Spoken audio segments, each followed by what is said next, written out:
Now, before I cook my cranberry sauce, you're gonna wanna wash them and just take out any bad cranberries. Even though I'm making these 2 bags, we most definitely won't eat all of this for Thanksgiving. So the plan is to store some of it in the little like sauce cups I have, or in the snack size freezer bags, because my partner will use it as syrup for his pancakes, or I'll put it on a sandwich. Oops. I don't want to use hot water. There we go. So that, you know, we can continue to enjoy it throughout the year, because we most definitely won't eat all of this today or tomorrow. And then we're also celebrating Thanksgiving with my family on Saturday. Today is Thursday. I'm making it on Thursday. Happy Thanksgiving. Happy Turkey Day. So some of these are soft. I'm just trying to pick out any of the ones that are bad. I'm gonna put them in here so I can throw it away.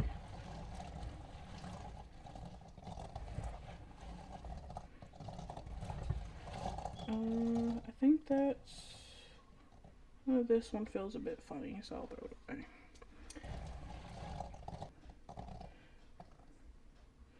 This one feels soft.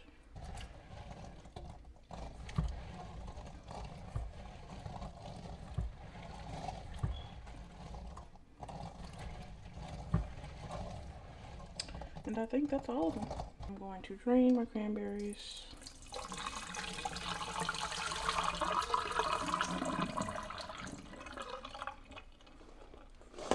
Rinse them one more time.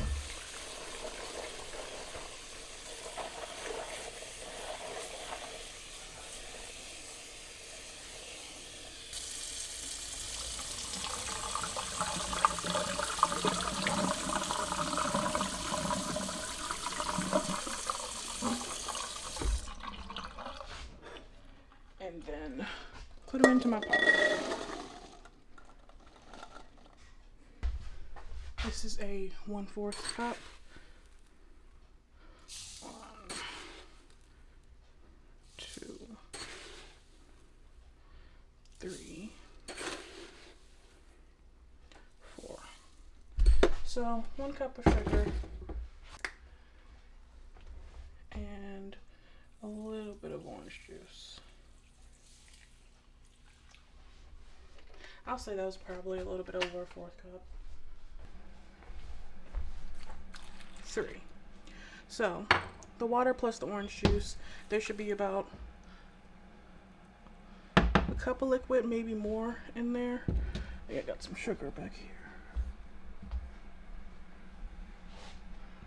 Okay, so I'm gonna put this on the back eye, turn it on like medium low, and I'll put the lid on it because you want it to start like boiling and cooking to soften the cranberries. Alrighty, so my pot is officially at a full boil. I'm sure you can see all of the steam.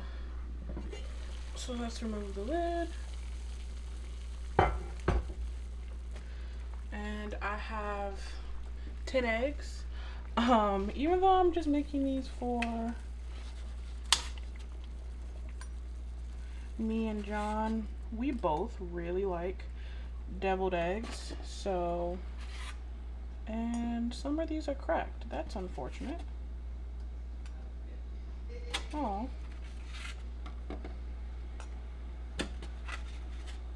Well, I'm going to try to place them in as gently as possible. This one is also has a little crack in it. So I'll place it in and then grab one more. Okay. So now we have 11. Now I'll put the lid back on and set my timer for 8 minutes. So after the 8 minutes, I'll turn the heat off, take the lid off, put it to the back for about a minute, and then drain off the hot water and put them in cool water. I still have quite a few potatoes left over in this box, and then a full box that I purchased from a local grower. And I'm going to need these for making the candy yams and sweet potato pie. I believe that this is way more than I need. Yeah, because I'll probably end up using about this much. Let's see if you can see. There we go. About that much for the pies, and this much for the candy yams because I am cooking them in a pan. But just to be on the safe side, I'll do one more large one.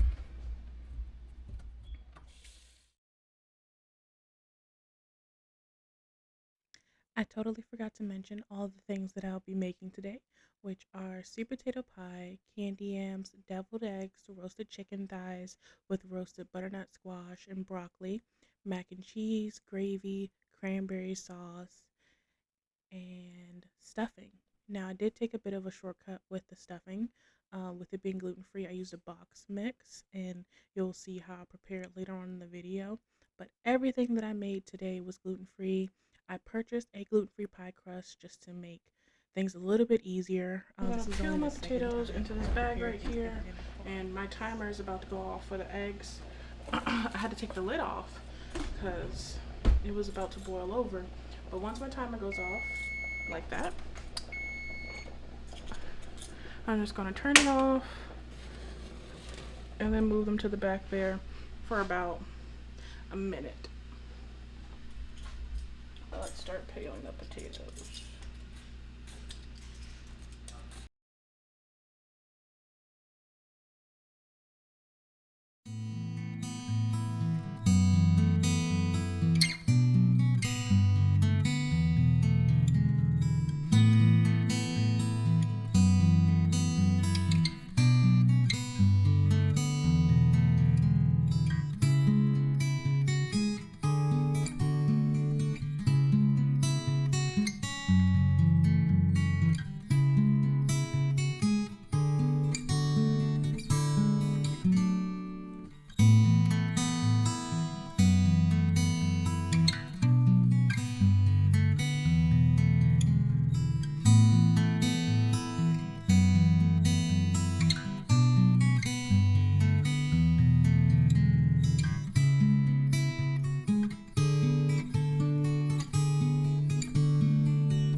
Okay, so now that I'm done peeling the potatoes, I'm going to dry my egg.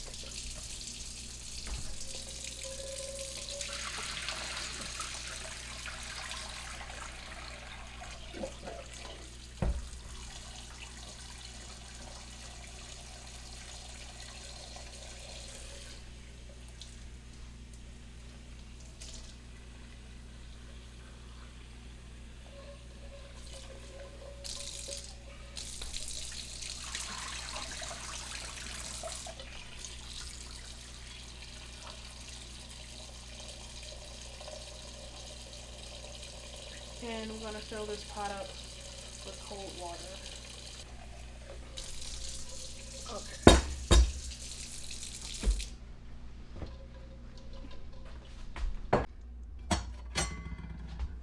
My cranberry sauce is now pretty much done. I'm going to let it cook a little bit longer. And I don't mind the chunks of cranberry. I'll just break it open, but and then once it's done, I'm going to pour it out of the pot. I'm not going to leave it in here.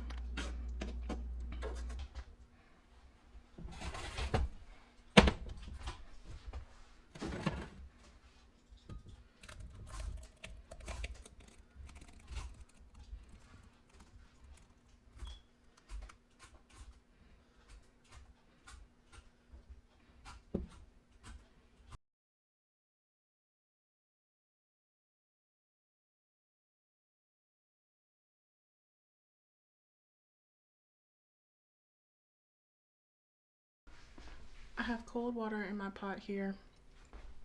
I'm going to go ahead and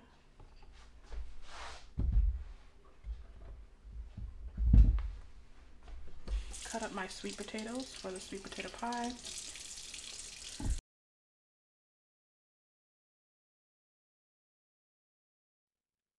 I'm interested to know, what are your favorite holiday desserts? Obviously, I love candy yams and sweet potato pie. Banana pudding. I don't know if that would be a traditional like holiday dessert per se. It was just some common dessert served at family gatherings. Um, I will say any sort of like pumpkin spice pound cake, lemon pound cakes, because they were usually made by one of like the elder family members, so it was only on special occasions. But what holiday desserts did you grow up eating? I know some people haven't had sweet potato pie before or haven't heard of it, and they grew up eating pumpkin pie. I grew up eating sweet potato pie, and I didn't learn until elementary school that pumpkin pie was even a thing. Some people say, oh, they taste exactly the same. And I'm gonna have to disagree. I'm gonna have to disagree. But did your family make pecan pie? I've never had pecan pie before. I'm interested to know what it tastes like. Um, Also, I guess it's called like a chess pie. I would love to know what that tastes like as well. But please let me know down in the comments. What does your family serve? So What are your into traditional family my desserts small for pot, the holidays? I'm gonna add my sugar first. 1, 2, 3, 4, 5. So that's about a cup and a fourth. This is unsalted butter. You can use salted or unsalted, whichever one you prefer. Because I am going to add a bit of salt to this as well.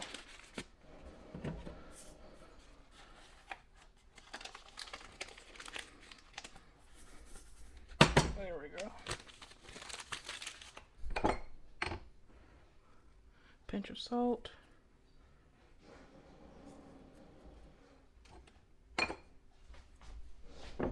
Some vanilla extract.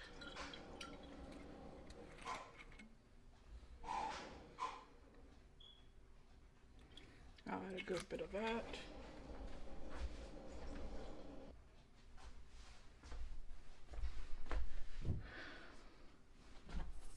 So I'll set this back here.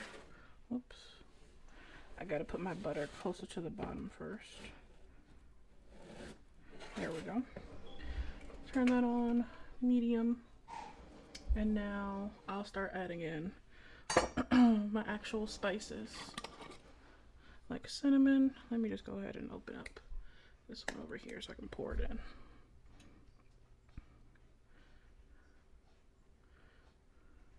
About 1.5 teaspoons of cinnamon. We have allspice. It'll be about 1.5 teaspoons, or this is about 1 teaspoon of allspice. And then ground clove. And I need to find my nutmeg. Ground clove is probably about 1/2 teaspoon. And oh, ginger. About 1/2 teaspoon of ginger.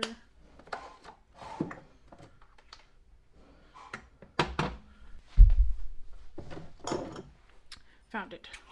Nutmeg. And this one's probably about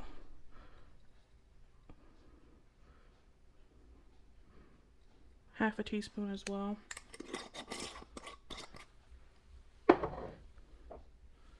I'm sure you noticed that the candy yams are very heavily spiced.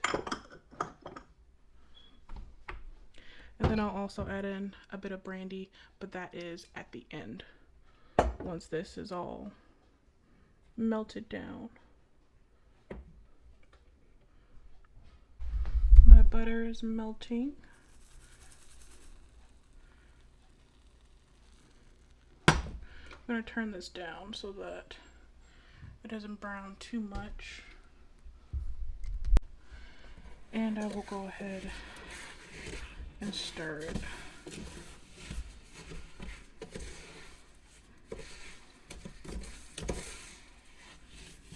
Oops.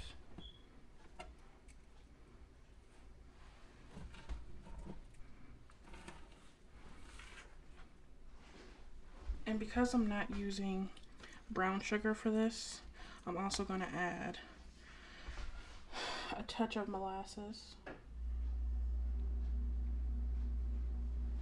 That's about 1/4 of a teaspoon.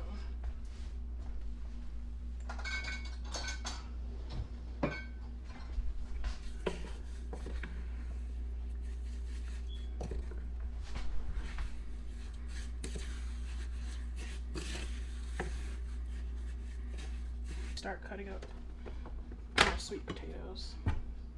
I am going to cut them in half first.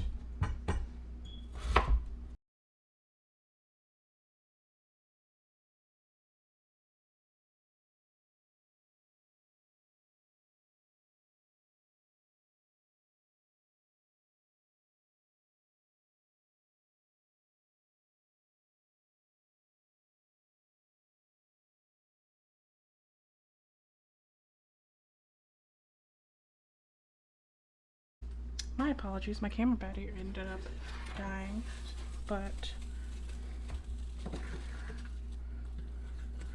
my butter is fully melted now.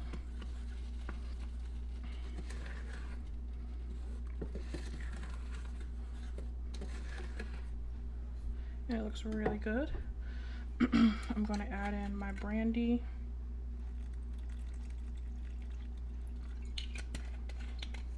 Good bit of that. Of course, you can omit the alcohol if that is not something that you cook with or consume. That is completely fine.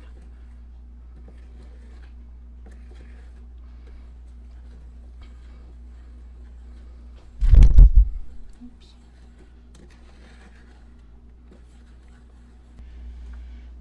And I'll start lining it with sweet potatoes at the bottom first.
This is the sugar mixture.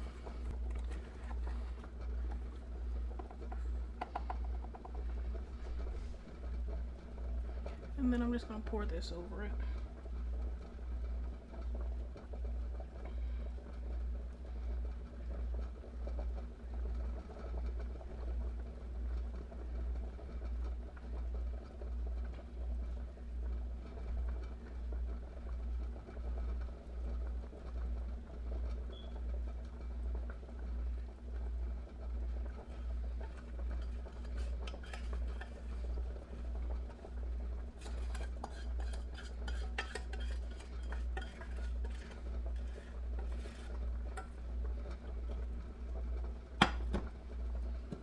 And now I'm just going to put some foil over this and get it into the oven.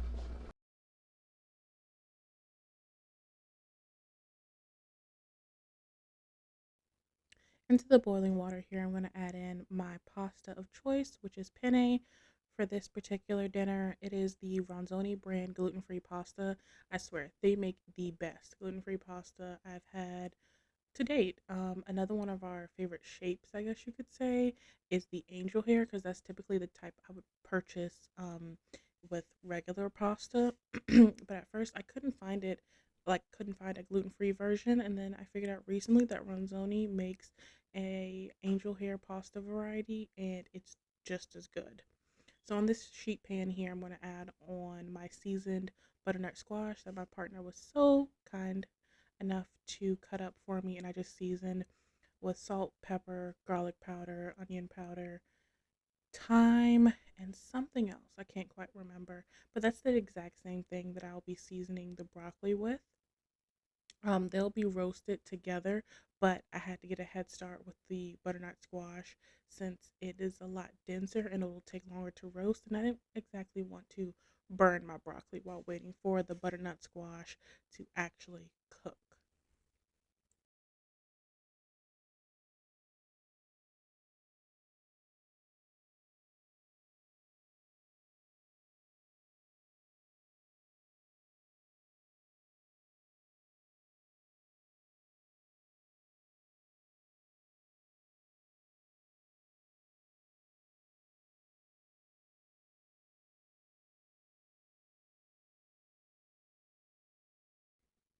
Alrighty, so here I am pouring off my homemade broth. It was a very quick broth. I just boiled some chicken thighs, garlic, onion, a little bit of salt, some pepper, and I believe some thyme together. I intended to use the broth in order to make the gravy, since I couldn't like purchase gravy or use a packet due to most gravy mixes have uh, wheat in them or like a flour of some sort. And even still, I like some of the organic ones. I don't know, and I just choose not to risk it. Um, so I just would decided to make it on my own with cornstarch because it's fairly simple. But with the leftover chicken and onion and garlic, I'm using that to add some flavor to my stuffing. I grew up with my mom using the Pepperidge Farm cornbread dressing as well as what is it, the breadcrumb stuffing mix. Or we would make our own cornbread and then dry it out, but we would still use the stuffing mix like breadcrumbs and add in celery, onion, I think celery, onion. I think it was either bell pepper or carrot. I believe it was bell pepper. And we will saute all of that down with some sage, thyme, poultry seasoning, and then mix it all together with the egg and chicken broth. So I figured I would, solve two problems in one. I wanted to make my gravy pretty flavorful, and I also needed chicken for my stuffing. So, it all worked out. My chicken may look a bit weird. It was boiled. I figured it didn't matter. Didn't have to be pretty because it was going into the stuffing anyway.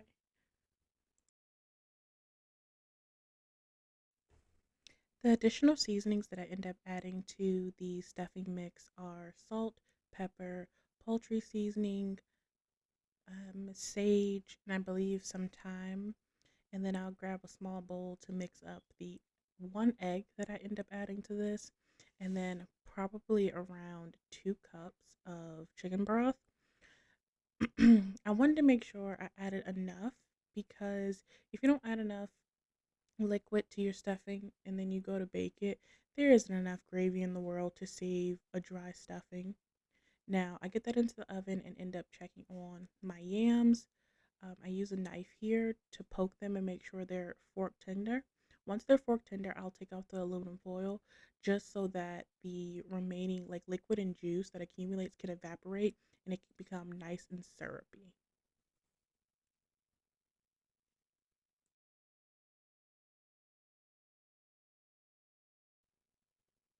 My penne pasta is now done and I will check it just to make sure it is al dente or even like a hair below al dente because I'm still going to bake this. It'll be a baked gluten-free mac and cheese, and I didn't want to overcook the noodles during the baking process, which I feel at the end of the day I kind of did. It's either I overcooked them during the boiling process or the gluten-free pasta just doesn't do well to boiling and then baking for in this aspect. It's best just to use it. Like if I want to make mac and cheese, I can stir it together and use it that way.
Onto my seasoning mix for the chicken thighs. There was just a bit of salt, some pepper. I'll also add in some of the, I think it's caramelized onion Kinder seasoning.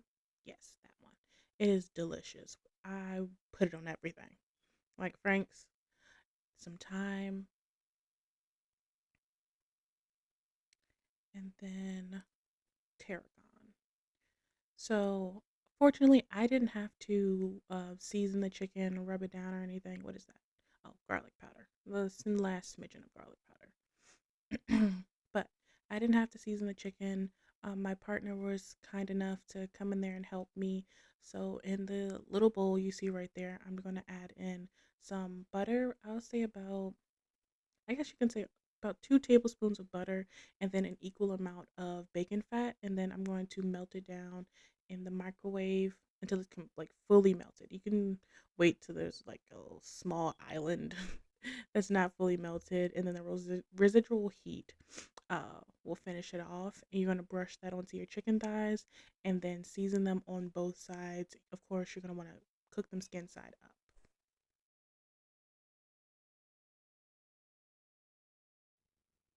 I am preparing the cheese sauce almost the exact same way as you would for a traditional mac and cheese. In my pan, I have butter and melted bacon grease. I just like adding bacon grease to things. It just adds good flavor and a little bit of like salt, I guess. But you're going to stir that together and cook down your flour as you would with a traditional roux. Try not to burn it, and then you'll slowly add in your milk as I'm doing here, bit by bit, and just keep stirring. You definitely do not want to burn this. I feel like at the end, I did end up burning it a bit. There is a scorched spot on the pan. It did end up coming out when I washed it, and the cheese sauce didn't taste funny or anything like that. I just think the gluten free flour made it a bit weird. But I did season it with some salt and some pepper. If you do have white pepper, that would definitely be better because then you wouldn't see the pepper specks. But black pepper works just fine. I'll also be adding in some mustard, as you can see, and then a bit of some herb cheese spread, or you can use something like Borzen. This is from Aldi, so it's the Borzen knockoff, essentially. And then I'm going to go in and add about 3/4 of my cheese, my shredded cheese, which is a mix of Gouda, Colby Jack, and sharp white cheddar cheese. Sorry, I had to think about it for a second. This is not pre-shredded cheese. They came in blocks, and then I just used my rotary grater over there to um, shred it up. One thing about using pre-shredded cheese, it may not um, turn out as well because they use a coating for the cheese, and it can just like end up messing up your roux. But just use whatever works for you. And now I'm going to combine it with my noodles.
Now I am moving on to making the sweet potato pie filling. I chose to make it in the blender today since it would only be for two pies, but I did end up making more of them for the Thanksgiving dinner I celebrated with my family on Saturday, and I made four.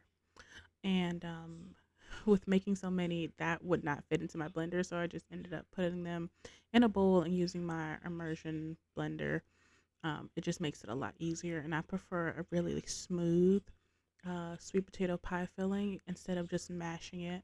So in there, I added, of course, sweet potatoes, melted butter. I would say around 4 tablespoons of melted butter, sugar, cinnamon, nutmeg, and I used eggnog instead of regular milk, and then around 2 eggs. These are my gluten free pie crusts. I was a bit afraid of them, to be quite honest, because they were so pale, but everything turned out amazing. Here I am filling the pie shells with the sweet potato pie filling. It is more of a custardy filling, so what you would expect from a pumpkin pie. It's unlike many of the other sweet potato pies I grew up having, but I do enjoy it more because it is very smooth and custard like. These pie shells, like most pre-made ones, you have to take them out of the freezer, fed minimum 10 minutes to allow them to like defrost just a little bit before you fill them, and you have the option to blind bake or pre-bake them and then fill them, or fill them and go ahead and bake them. For the non-gluten-free pie shells, you would want to blind bake. I didn't notice a difference for the gluten free ones. It didn't seem to affect anything. So I'm just going to cover the top with a sprinkling of sugar and then cinnamon. I grew up with my grandmother making them and sprinkling cinnamon on top just to finish everything off. And while those are baking, I'm going to move on to the deviled eggs. We like our deviled eggs very simple, and I will use Duke's mayonnaise and only Duke's mayonnaise. It is my favorite. It's got that tang, and it can't be replaced. No matter the number of things I choose to make at home, it will never replace my Duke's mayo. So we just use Duke's mayo, mustard, any mustard will do. You can use a spicy mustard, you can use a regular mustard. We even have a dill mustard. Then some dill weed and salt and pepper, mix it up. That's pretty much it. Very basic. I did have to add a bit more mayo to this. And here are the candy yams and deviled eggs together, and then our full dinner. I just want to say thank you for tuning in today, and I hope you enjoy your